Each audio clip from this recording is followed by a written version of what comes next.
out there. Manures are still used. There's some proteins. The problem is a lot of those don't release very consistently either. And if you put something down and you have a plant that's struggling, you have really unhealthy soil, the breakdown can be really slow.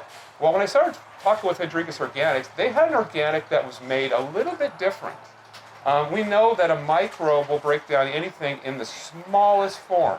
I like to use lime as an example. You put limestone down as a rock, it could be there for thousands of years to break down. But if you grind it to just dust, that is a form a microbe can start to break down more efficiently. And that's how this fertilizer is made that you see here that we sell at Squak Mt Nursery. It starts basically out as like a dust, and which is a form that a microbe can break it down, and then they bind it with humic acid. So it's a water-soluble humic acid, and then once it gets wet, it starts going back to the small little particles again, which is in a form that a microbe can break down more efficiently.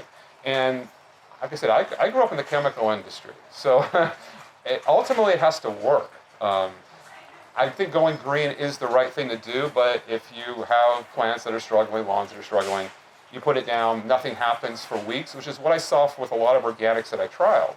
You like put it down, 2 weeks go by, it doesn't look any different. Well, that's because likely there's little microbes in that soil, and that can be a problem in itself. I don't expect organics to do something that isn't possible. At the same time, a lot of manures, when they're made, they're just pressed so tight together that initial breakdown takes too long. It just sets there.